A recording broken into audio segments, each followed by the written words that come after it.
I was ready. I was ready. Why not science shoes? Thank you. I was ready for 14. Yeah. Okay, it's 6 o'clock. I'm gonna call the Vision and Blair's board meeting to order. Please silence all cell phones and refrain from using them during the meeting. Look for an approval of the agenda. So moved. Second. All in favor, say aye. Aye. Opposed, motion carried. Item 3, public appearance of citizens' comments. There's no one here for that. So we'll move on to item 4, approval of the consent agenda. I move to approve the consent agenda. All in favor, say aye. Aye. Opposed, motion carries. New business. Consideration discussion WPBI contract amendment specification R26-21, amendment number 2 to long-term power supply contract for participating members. enough. We have Mike Peters here from WPBI. So we give a little presentation. Yeah, well, glad to be here. Appreciate the few minutes I get on your agenda. And really, this is for you to ask questions more than anything else. But I'll use the slides to walk you through what we're asking our members to do with respect to our contract. So a little bit of background. Obviously, WPPI is your wholesale power supplier. You've been a member owner of WPPI since 2005. We have 51 members total. We have 41 in the state of Wisconsin. Obviously, our partnership is really what gives you a lot of competitive advantage to the utilities that may serve around the Mount Horeb area.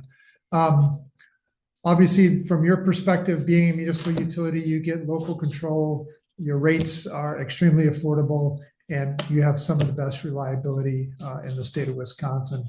What our part is in this partnership is the power supply piece. So we are your wholesale power supplier, programs and services. You rely on us for a lot of services, your billing system, your energy service manager that works with your customers. If you have a rate application, if you are buying materials and supplies and you're using our group purchasing program, meter tech services, AMI services. So the service piece actually touches our members more than the power supply. We were started for power supply, but I can tell you our members lean on us more for services than they do just about anything else. They think about the power supply once a month when they get the bill, just like you do kind of probably at home. Once a month, oh yeah, I got the bill. But as long as the lights stay on, you don't think much about it. Our members think about it and probably talk to us almost every day for some type of assistance. And that's really, we have 120 employees at WPPI. So you might think Mount Horeb staff is relatively small, and it is, but you have access to every one of the employees at WPPI. And our employees definitely see us. We're an extension of our member staff. We're just as much a part of your city utility as your roads, your parks, whatever else, your utility itself. So we see ourselves as part of your utility. You're the utility, we're the backroom support to help you do what you need to do to serve your customers. And then the other part that we provide members is policy advocacy. Obviously, we're in a highly regulated environment, and we get involved at the state and national level on legislative and regulatory issues that could impact our members, impact us. And our top priority is, what does it do to the customers that we all serve? And we look for opportunities to make our services more affordable, make it easier to serve customers. Our mission and vision hasn't changed. It's really just simply to help our member communities. And you can see that from the top line, to help member utilities accomplish more by working together. So really, we exist to serve you. It's not the other way around. And our staff recognizes that every day. As I said, we were formed in 1980. Prior to that, municipal utilities had really, two choices for power supply. They either bought from the investor-owned utility that surrounded the city. You all probably purchased from Alliant, or they had their own generation. And some of that generation is still out there, but most of the members were buying from another utility. We were stood up in order to give municipal utilities economies of scale that they didn't have on their own. Mount Horeb's about a 5 or 6 megawatt utility. WPPI is that actually we're almost 1,100 megawatts. So you're a part of a much bigger organization, and you have economies of scale that you could not get on your own. And that gives you access to power supply portfolio that you really couldn't duplicate any other way. As I said, we have 120 employees. Collectively, all of our members serve 225,000 customers. So not a bad sized utility if you look at us collectively. We're bigger than MG&E from that regard. So we have a lot of opportunity to bring economies of scale. The relationship we have with our members is that contract. It's a take and pay all requirements contract that goes through the year 2055. That contract really is for us to show the outside world, the investor community. If we were to issue debt, we have to be able to show them that we can repay that debt. When Mount Horeb issues debt, you don't have to go, I mean, you are the city. You don't have to show that you have a contract with your utility or you have a contract with your water department or your street department. It just exists. We have to show that we have a contract because we have to show that we have a relationship with our member communities, and you obviously have a relationship with your customers so that they pay you, you pay us, we pay back the debts that we owe to build assets and invest in the system. We also use that contract in order to enter into large-scale wholesale power supply contracts. So we have about 60% of our energy comes from purchases that we make in the wholesale markets, as well as we enter into contracts with developers. Like Point Beach Nuclear, we buy through a contract. Our solar program that we have, we buy through a contract. Our wind contracts we have in order to buy renewable energy. So we have a lot of contracts. As I said, about 60% of the energy that we resell to you all is through those contracts. The other 40% is through owned assets. In order for us to enter into those long-term contracts, we have to, again, show the counterparty, whether it's NextEra or Invenergy or another party, that we have the ability to pay that power bill that they send to us. And it's that all requirements contract that gives us that ability to do that. We are very much a member-led organization. We have that 51-member board of directors, an executive committee of 11. I know you, Kelsey and Pat, have been working very closely with WPPI staff, and I think they'll tell you that we have a pretty good working relationship. And then that's the WPPI staff reporting up to me, reporting up to the board. We have a lot of member involvement. We probably have over 100 volunteers from across our membership that serve on some committee, serve on the executive committee, serve on our finance and audit committee. So we get a lot of input. We actually had a member services advisory committee today. We had about 20 of our member service reps across the state that work for the member communities that came in, talked about the programs that we provide, and we take that information back and make changes to satisfy what our member communities want from us in the way of services. So probably from your perspective, one of the most important things is how competitive is WPPI from a power supply standpoint? If you look at this line graph, it shows that our average wholesale power cost in 2025 was about $78.72 on a dollar basis. That's pretty close to what it was in 2012. On an adjusted for inflation basis, we're significantly lower than what we were in 2012. So pretty steady from a power supply standpoint. I can tell you our members, yourself included, tell us they want low cost, but they want stable cost. And we try to balance both. We probably aren't going to always be the absolute lowest cost, but we're going to be very competitive. And most of the time we are the lowest cost, but we are very stable. So you don't see rate shocks from one year to the next.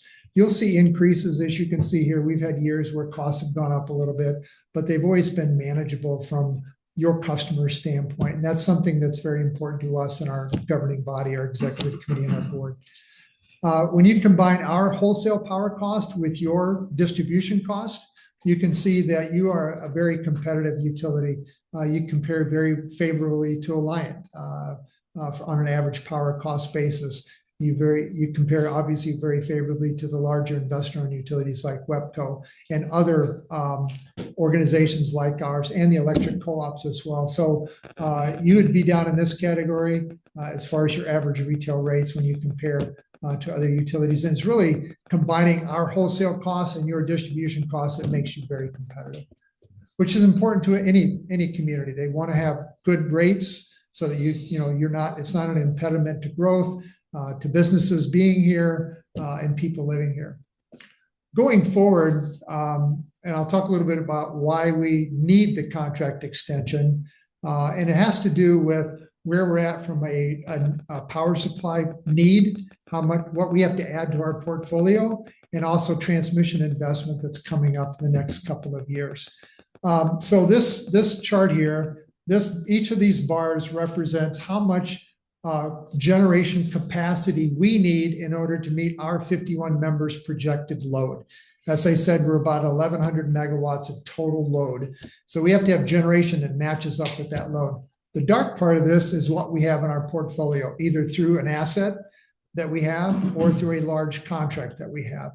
This shaded part up here is how much open space we need. How much do we have to fill in? As you can see, we don't have a lot of open space until you get out, starting in 33, 34, and then it really starts to open up in 2035. That's a substantial amount that we would have to add by 2035. We do have a new generation resource that we're working on that would come online late next year. That's represented in this 2028 bar and forward. And so we would need financing for that sometime next year. The other area where we're seeing a lot of growth is in transmission. So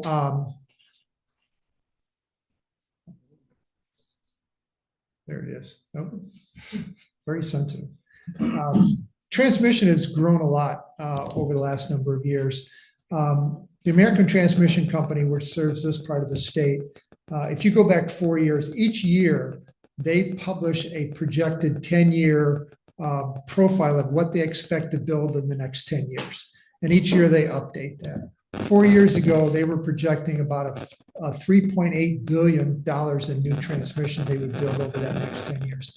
Today, that's almost $15 billion. So it has grown substantially what they're going to be building in the next 10 years. A lot of that has to do with reconductoring or replacing old system. They have 50, 60, 70-year-old transmission lines that they're replacing. So that's a part of it. Connecting new generation. There's a lot of new generation being built, whether it's renewables, natural gas plants, that's all being built. That has to be connected. The Mid-Continent Independent System Operator, the MISO, that's the sort of the air traffic controller over a 15-state region. They have about $60 billion of new transmission across that northern part of the service area. And ATC's been assigned several $1 billion of that new transmission that is in the ATC footprint. And then data centers. I know you'd have to be living under a rock not to hear about data centers. There are data centers being built in ATC's footprint. They're building transmission to serve that. The data centers are paying the cost of that transmission, but ATC is working with the data centers. They'll pay for it through their rates that are assigned to the data centers, but ATC would be financing the construction of it. The data centers are paying all of the costs related to that. But all of that combined is a significant investment for the transmission company. Where does that hit us? Well, we're an owner of ATC. And when ATC builds transmission, they pay for it through debt and through equity contributions. That's the owners contribute equity, voluntary capital call. It is voluntary. We don't have to make it. But if you don't make it, your ownership would shrink over time. Up until 2025, we make about 14 million a year in margin over our rates. We have about 400 million in rates and about 14 million in margin each year. And we would take a part of that margin and set it aside for the next year capital calls, which could be $4 or $5 million, as high as maybe 7 or 8, but for the most part, 4 or 5 million. So we can make those capital calls with just our average rates.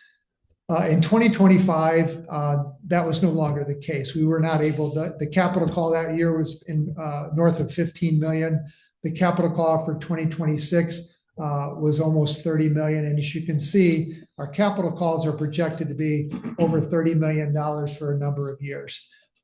So how do we make the capital calls? Well, we have to borrow money. And so we issued debt, 30-year debt.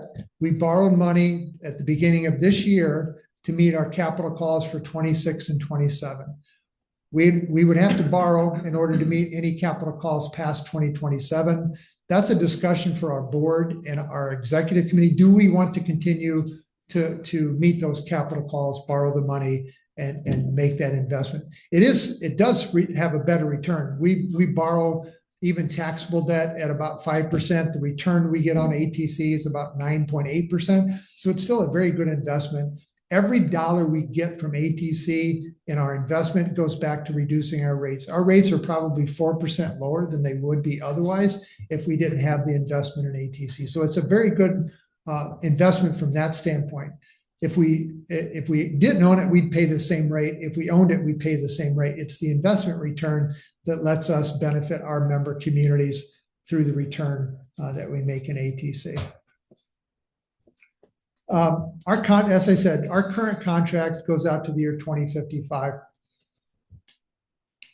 Prior to that, they went out to the year 2037. So in 2015, we came to our members and said, we need to extend the contract. And you all took the steps necessary to do that. Within the next 2 years, we took some steps that were very beneficial to the membership because we have the ability to do that. We invested in transmission ownership directly. We invest in transmission either directly or through ATC.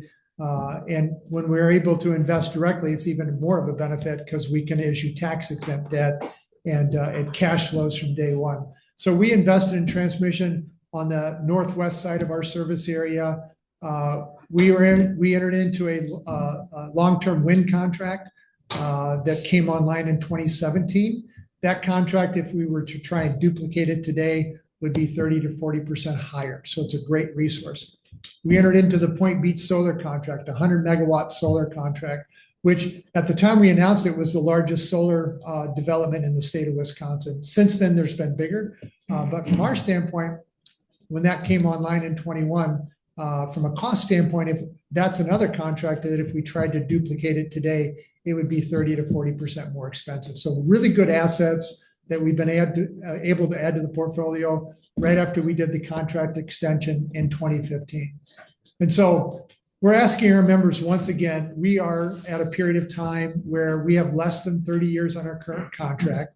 And so if we wanted to invest in new generation assets, as I talked about, if we wanted to invest in transmission, if we wanted to do any longer term power supply contracts, we would have to extend our member contract beyond that, the period of time that it expires today, which is 2055.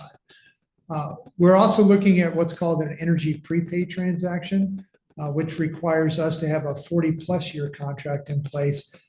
It's allowed under the IRS code. We can work with a large financial institution like JP Morgan or BC or Goldman Sachs, and they can take advantage and use our tax exempt status and issue debt, and then we get to prepay our power bills working with them, and it reduces the power supply piece of that contract by about 8 to 10%. And again, an opportunity to pass savings back to our member communities. As I said, we have the natural gas units that are going to come online late next year and into 2028, the energy prepaid transactions and the transmission investment all coming up in the next 2, 3, 4 years. So this contract extension is the last one we did in 2015 was an 18-year extension. This is an 18-year extension. So similar in that regard. It would take our contracts out to 2073. And I recognize that's a very long term. Some of us in this room may not even be walking this earth at that point in time. But it's a perpetual relationship that we have. You make decisions today that will far outlive your utility. You do decisions on community projects like maybe a new water tower or a new community building, new distribution infrastructure that will be here for 40, 50, 60 years. This is the same thing. We're making decisions today that will outlive people that are making those decisions because we have an obligation to our member communities and your customers to make sure that we're able into the future to serve their power supply needs. And so by extending the contract, we're in a position to do that for the next 40+ years. So from a timing standpoint, we sent all the material out 1st of July. I know you've already taken steps to have your city attorney look at it and provide the opinion that needed to be done. Our board of directors meets in September. Our board will approve it. That would make the contract extensions valid once the members approve them. We're asking our members to have it done by December if possible, but no later than February of next year. So we've already had about 10 members that are doing just what you're doing, considered it, and moving forward with that extension. We have a whole host of other members that are scheduled for the rest of this year to take action. So I know I threw a lot at you, but I more than welcome any questions you have about WPPI, about the contract, or anything else relative to serving the needs of Mount Horeb. Yeah, you mentioned Mount Horeb, and I was gonna question that. I was wondering, I thought it was, yeah. You're in New Glarus. Well, You should start over. I should start over and sincerely apologize. I've done 15 of these, and it's the same presentation every time. And somehow in my head, I know it's New Glarus. I drove through the Swiss Village. I know where I'm at. Okay. I am so embarrassed. It's okay. It's okay, it's okay. So no, I'm sorry. You did call us. You should have stopped. You should have stopped me as soon as I said that and corrected me. I I apologize. thought it had something to do with the way the business was running. I didn't say that. Yeah, we ran out of Mount It's like a Horeb, so headquarters there. for Does some anybody reason, have any questions? I had Mount Horeb on the brain, but I apologize. So the extension that far in advance is basically just for planning purposes. Absolutely. So we know we're going to have at least one or two financings next year for the energy prepaid transactions, as well as the new generation asset and we're planning to file for a certificate with the Public Service Commission in the coming month on the generation. And then we can talk about it publicly. Unfortunately, we can't until we do that, but it's a very cost-effective new generation resource that'll be added to our portfolio late next year, but we'd have to do the financing sometime in June next year. And so that's why we're working now to get the contracts in place so that when we go issue the debt, we can do the long-term debt.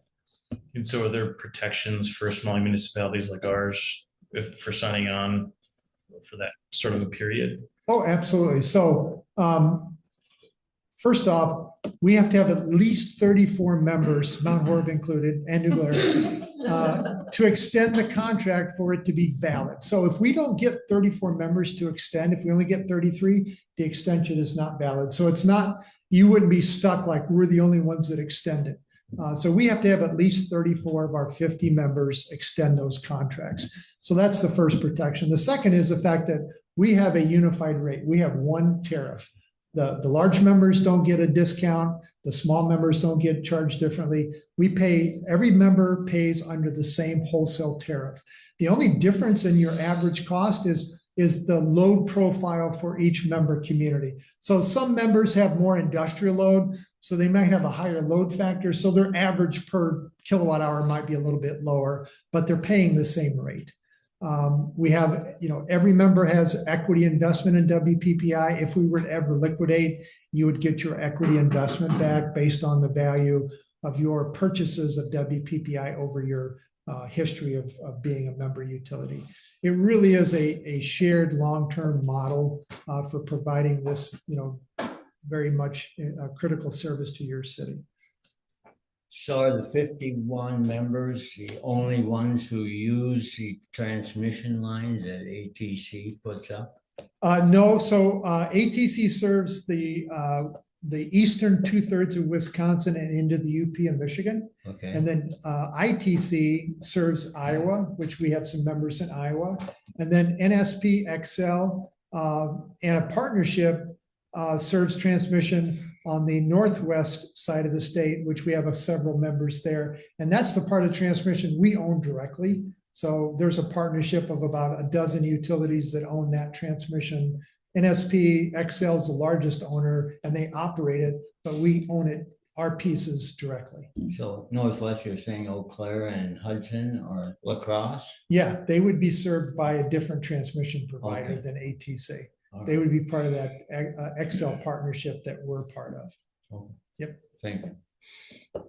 Couple questions. Yeah, What happens if you don't get 34? I mean, what? Yep. yeah. So if we Investment. don't get 34, then the current contract is still there. I mean, the current contract goes out to the year 2055. And so that would stay in effect. We would have to really rethink how we plan for power supply longer term. As I said, we know we need to add some assets. If you go back to this graph here, we know we need to add some generation in this area here. That's 2035. So if we didn't have enough members extend and our contracts only went out to 2055, it would be a much more challenging planning environment because we're looking at investing in an asset that's going to be around for 40 or 50 years. So we would have to plan differently and finance differently than what we would otherwise do. Most likely it would be more expensive. It'd be like, saying, okay, am I going to finance this house for 30 years or 20 years? You might pay less in interest, but you're going to have a higher monthly payment for a 20-year mortgage than you would for a 30-year mortgage. It's the same thing for us. If we do a 30-year debt issuance, and it's the same amount or compared to a 20-year debt issuance, the cost of the 20-year debt issuance is going to be more expensive on a monthly basis. So our debt service costs would be higher. It would just be a planning challenge for us. Good question, but I absolutely will. I hesitate to say absolute guarantee, but I guarantee that we will get more than 34 members extend the contract. I have no doubt I'm whatsoever. sure. I don't have an objection to it. I just. Yeah, no, it's a good question. The last time we did this in 2015, we had 2 members that didn't extend within the window. One of them came back within a year and a half and worked with us, and they were able to extend at that point. Another member did not extend in the window, and they were not able to get it done, and they still aren't extended at this point. We haven't offered them the right to extend, and their contract currently expires in 2037. And frankly, we'll look at it perhaps in 2036 to see, is it beneficial to the WPPI members for us to extend that contract, but they no longer have the right to extend. The way it works is right now, it's basic contract law. You have an offer to extend, you can accept that offer. After that window closes, that offer's off the table, and then no longer do you have a right to extend. You'd have to ask, can we extend? And the other question I had was 2077 is a 73. 70 is a long time. Oh, it's a heck of a long And time. Yep, energy's- 46 years. Yeah, and gosh, I'll be approaching 60 by then. Wow. Wow. And yeah. Good for you. And energy can change a lot. It absolutely Energy can. Sources can change. Correct. Yeah, the I way, don't have an objection to it. I just look at it and I think, wow, that's all. I won't be on the board then, but that's a lot of years to lock other board in. yeah, it's no different than you making a decision, locally to do some long-term project. You have a say in how we would operate. Our board would have a say. And I fully expect that if the world changes so much between now and some point in the future, that our existence no longer makes sense. I know our board would say, okay, it's been a good run. Let's wrap it up, liquidate the assets, and return whatever's left to the membership. You control the organization. We act in your best interest. And if it ever is in your best interest for us not to be around, then we wouldn't be around. We've been very successful over our first 46 years in doing what we do. We are a low-cost provider. We're very stable. We have a ton of services that we provide. I have no doubt that will continue for the next 46 years. The industry doesn't move very quickly. We're generating electricity the same way we've generated electricity for the last 120 years. We burn coal, we burn gas. In the last 30 or 40 years, we've figured out how to do renewable energies more effectively, but it's pretty much the same way it's been for 100 plus years. Yes, there are new technologies that are being explored, like small modular reactors. Those are probably 20 years away from being something you would add to the portfolio. That's not going to replace what's in the portfolio overnight. It would be a long-term process. for it to replace. It's just like having a brand new car all of a sudden doesn't replace every car on the street overnight. It takes decades for those older cars to sort of age out and move along. It's the same thing in our industry. It takes decades for the existing resources to change. We have coal plants that are 60 years old that are still operating today. You have natural gas plants that are, 30, 40 years old that are still operating today. They will still operate into the future, but as new resources become more economical, you'll see that older stuff fall off out of the portfolio and new stuff come into the portfolio. So it really is just it's a long-term play, and everything we do is looking long-term. Well, I think it just speaks to the importance of having a contract with an organization that's member-led. We talk about this a lot, how important representation is. And this is, I think the WPPI is a perfect example of that. It is led by us. So it's really a contract with an organization that You are own us. leading. Yep. So you purchase 100% of the power source? We own, so if you look at our total energy sales, about 60% of our sales come through either buying on the open market, which we buy every day. We'll buy energy that's available in the open market on a daily basis, and also long-term purchase power agreements, like the Point Beach nuclear contract. We get energy from that every day. We have some other contracts like our renewable contracts. So that's 60% of the energy sales that we have. The other 40% comes out of assets that we own, like our coal plants. We have a natural gas plant. We have a wind turbine. So those provide about 40% of the energy that we basically deliver to your customers. Do you appreciate the source, the sources you own yearly? Is that? Oh yeah, no, from a depreciation standpoint. Yeah. How many years do you estimate the wind power lasts? Wind power, we typically enter into 20-year purchase power agreements for renewables. Now, those all have residual value, and sometimes we've seen some renewables like wind that you've got a lot of infrastructure there, and they can go in and it's called repowering. So they'll replace the nacelle, the guts of the turbines, and it's more efficient, so they can get more energy out of it, and they'll do another 20 years because the tower is still good, the base is still good, the transformers are still good, and they'll just put in new equipment at the top. Sometimes they're even able to put in a little bit bigger blades, more efficient generation equipment to get more energy out of them. We haven't done that to any of the wind resources that we have under contract. And I don't think we would. They're probably a little bit older for us from our standpoint. So we'll let those contracts, matter of fact, those 4 older wind contracts that we have start rolling off in 27, 28, and 29. Our newest wind contract that came online in 2017, we get more energy out of that than we do out of the other 4 combined. But it's still only about 20% of our total renewables, when you take into account all of our wind, all of our solar, it's about 25% of our energy comes from renewables. I like that. Yeah, and by 2035, we'll have no coal. Our coal plants, good. Our coal plants are being phased out. So by 2035, we'll add more renewables, we'll add more natural gas, and we'll probably have batteries as part of our system. We've tried to do batteries. We worked with a developer probably over the course of almost a year trying to make it economical. We just couldn't get there. And so we're waiting on batteries, but eventually we'll have that as well. So, but by 2035, we'll be predominantly natural gas, renewables, nuclear.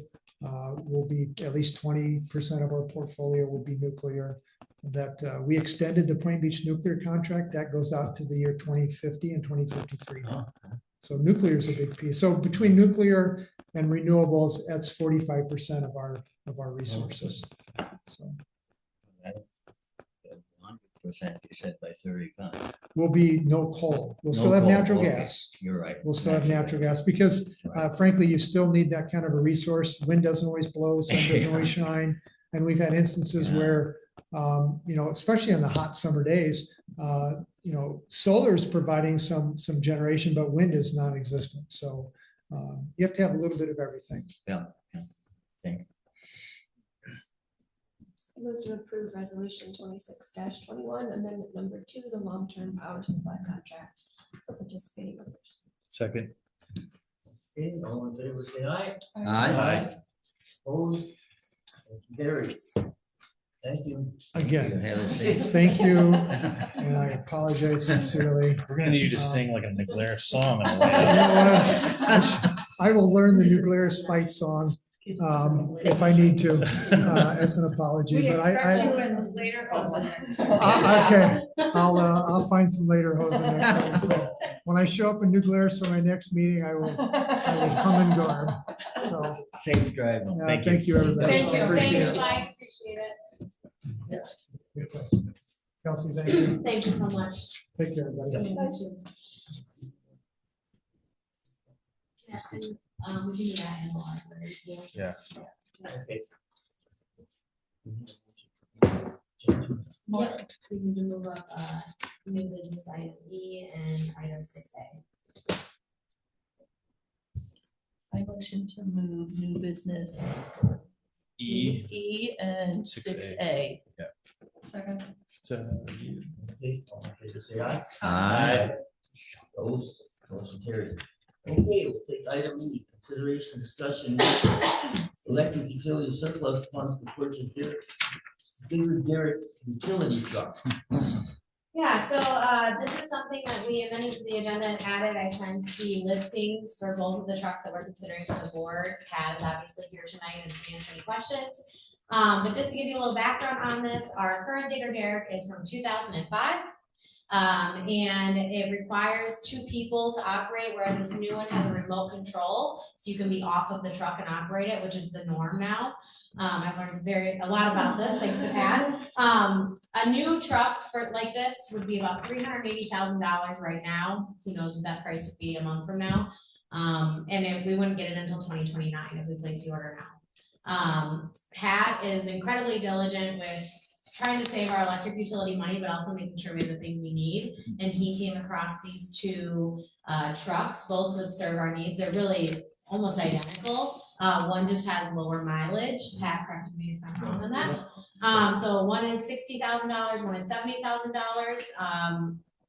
Staff would prefer to go with the $70,000 one just for that mileage difference. It's pretty significant. But these trucks are located on the East Coast in New Hampshire. So this is a little bit new venture for the village. I did talk to our insurance agent and our financial advisor. Both gave their blessing to use surplus funds. Our electric utility has a healthy surplus fund that we can use, so we don't have to borrow money for this. And our insurance agent said as soon as we own the truck, we are covered immediately. So if something would happen on the drive home, we would be covered. And he commented that he has many municipalities that have done things like this just because it is so hard. These trucks take so long to come in, and when you need something, you can't necessarily wait 3 years. So all of that to say, it really boils down to saving about $300,000. And this isn't a truck that we put a lot of miles on, but it's incredibly important to our electric utility operation.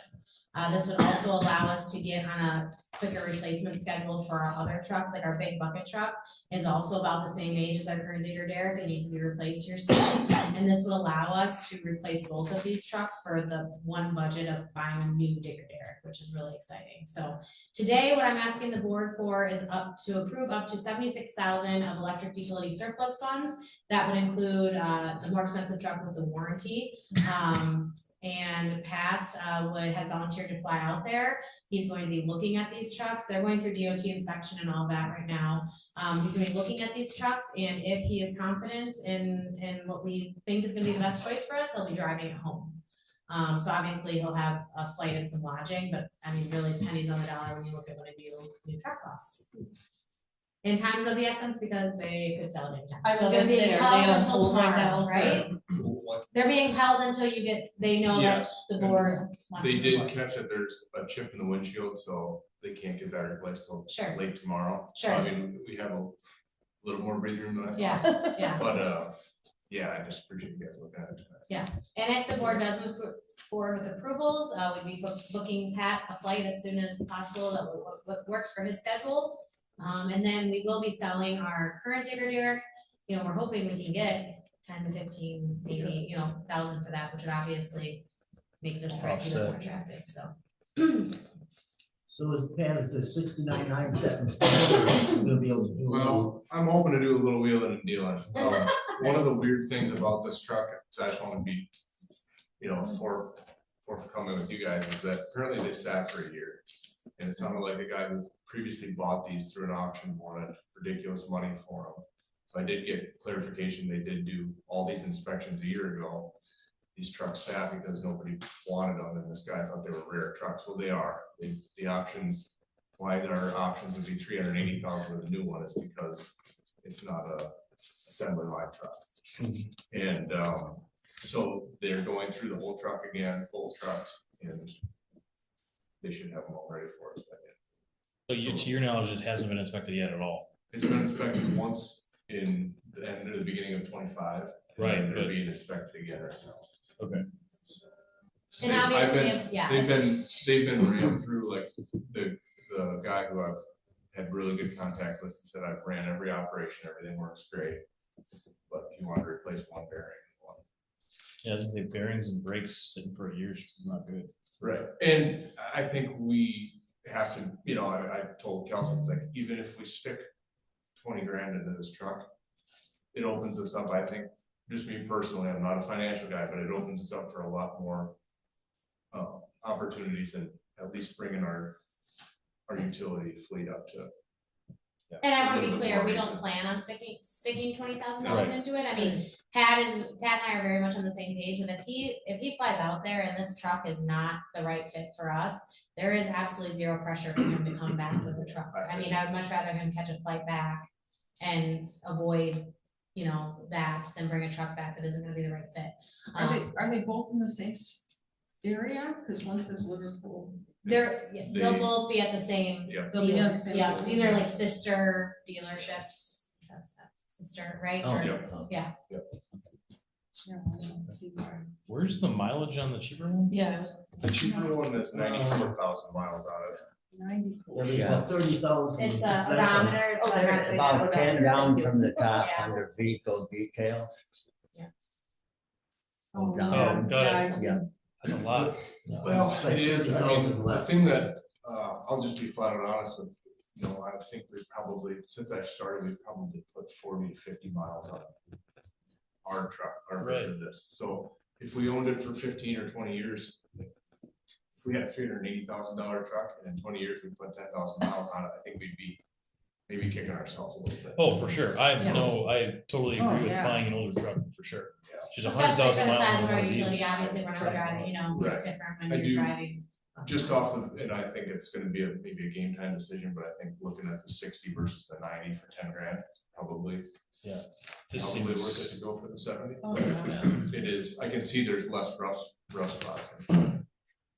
But driving, I'm most certainly tell you Yeah, how they feel. yeah, And operate, since it's, you can operate it by yourself. the big thing is, I mean, just being, is when I'm up on the top and Bill's working below and I can't help him because otherwise, as soon as we get down there, he's done and I'm up. And so this will be way more efficient, there'll be a lot less risk for injury going down. You do a lot more by yourself, and then this eliminates the need for a pole trailer. So whenever Bill and I go set a pole, we have to drag a pole trailer, parking, traffic congestions. This actually, you can haul a pole on the truck. yeah, I would have I totally agree and that you need one of these. I would just never, 100,000 miles on a trip like that, that's a lot of Yeah, miles. I don't. So as long as it's what you think it is when you get there, I think that's a good idea. It's just, Yeah, I'm not looking to get egg in my face and bring home something that works. I mean, and just to put it in perspective, we sold our previous Stater Derrick truck when we bought our current one, and another area municipality bought it and is still using it. And that was from 1990. So, these aren't necessarily trucks that, it's not like a police car where they're, we have to dump them after so many years because they've been idling or whatever else sitting there. I move to approve the use of the electrical utility surplus funds up to $76,000 purchase the Digger Dare utility. I'll second. Okay, all in favor, say aye. Aye. Opposed, motion carries. Okay. Thanks, Pat. So flight. Call me tomorrow morning and we'll get to work on it. You're not getting the flight back if you don't come, you have to. Yeah. I'll Yes, see you, I- I'll see you in December.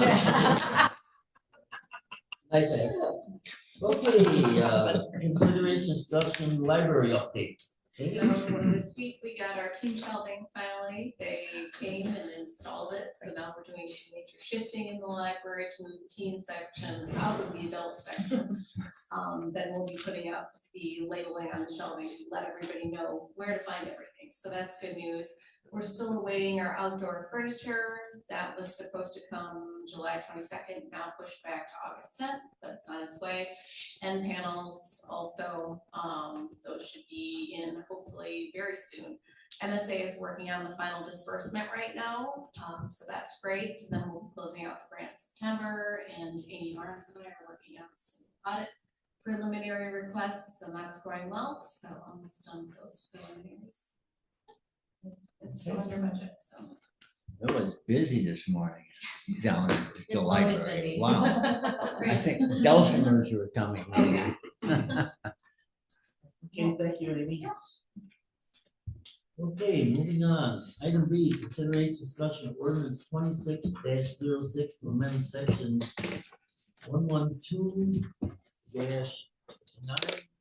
of the municipal code of Village of New Blair, skateboards and play vehicles. It's on page 60.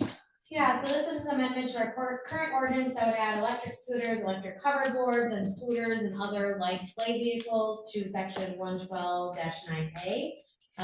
Attorney Bill Morgan and Chief Servant reviewed this and recommended approval.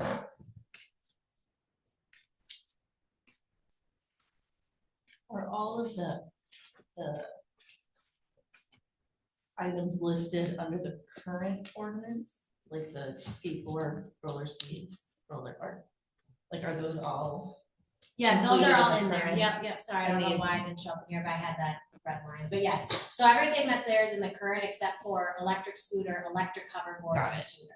Okay, Obviously, our ordinances, this is once again those conversations where back when this ordinance was created, electric hoverboards were Right. not a thing.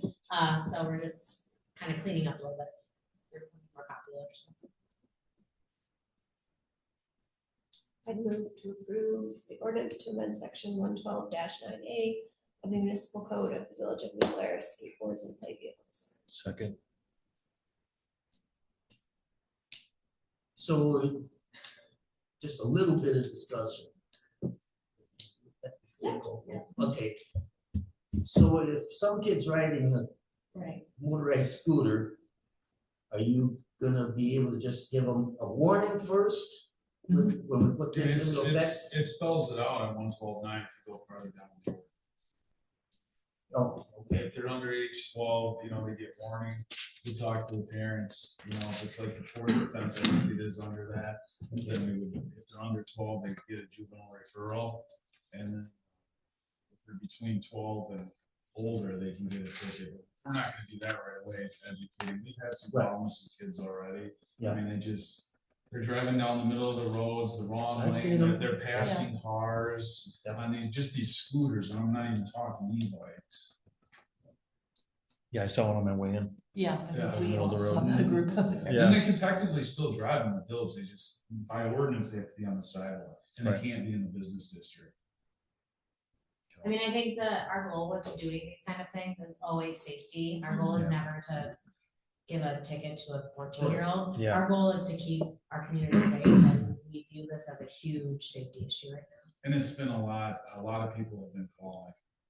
All these scooters. In the street. Yeah, and these kids, the way they're driving, they're just running through stop signs, just like there's a Segway in town, he's doing the same thing, they're going through like stop signs and whipping around and crossing the lights. Technically with this, that would apply, you can't have that.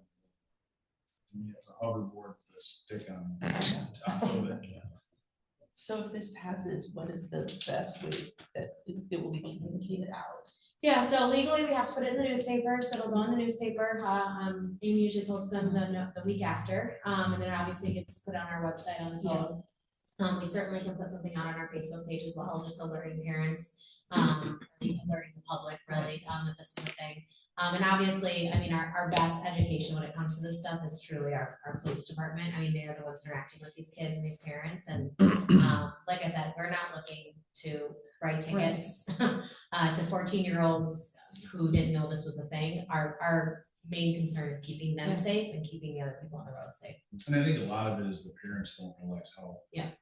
Their kids aren't Yeah. buying by the traffic laws or what we observe and tell them they're doing that. I'm hoping the parents will, educate. Right. Action themselves. Can you ask the school to share it? Yeah. Maybe they're really Yeah, good that's at where I it. was Yep, going. certainly can. That's a great idea. Yep, certainly can. Okay, all in favor, say aye. Aye. Opposed, motion carries. Okay, item C, consideration discussion ordinance 26-07 to amend section 190 A and 190-9 of municipal of Village of New Glarus juveniles. Purchase or possession of tobacco products smoking by juveniles in public property. This is another ordinance amendment that falls in line with the last one. We view this as a safety issue for our juveniles, our kids here in the community. This amendment would add electric smoking devices containing tobacco and nicotine to the prohibited devices. Right now, it just lists the typical cigarettes, et cetera, et cetera. So this would add those in. Chief, anything you want to add to that? No, you said pretty much, the big thing is we need to get the electric in there. The school calls us all the time, especially the school, during the school year, and there's nothing we can do because they're vaping. And our ordinance doesn't cover electronics. Okay, Motion to approve the amendment of sections 190-8A and 190-9 of the municipal code of the Village of New Glarus, juveniles purchase or possession of tobacco products smoking by juveniles on public property. okay.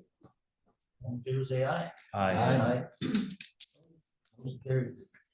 Okay, item B, consideration discussion ordinance 26-08 to amend section 288-26.1 of the municipal of the Village of New Glarus unregistered vehicles. This is another little bit of an ordinance cleanup, just to make it clearer for the public and for our police department. This would add municipal parking lot and municipal property to this section. This would mean that if we have an unregistered vehicle parked in a municipal parking lot, that they could be cited for that. Is this like a? It was something that was an issue and it just wasn't super clear in our ordinance for our police force and for the public as well. So this just makes it very clear that you cannot have an unregistered vehicle on a municipal parking lot or property. People were parking them like in Vets Park. That's the village property, so it wasn't on the street, so we couldn't enforce it. That's why we had a municipal parking lot and municipal property over there. That parking lot in between Brenda's and Railroad Street. Yep. If they park them in there, ordinance didn't cover it. Got it. Okay. Motion to approve amendment section 288-26.1 of the municipal code of Village of New Glarus unregistered vehicles. Second. Okay. Motion and second, all in favor, say aye. Aye. Opposed, motion carries. Anything else from the board? None, we are adjourned.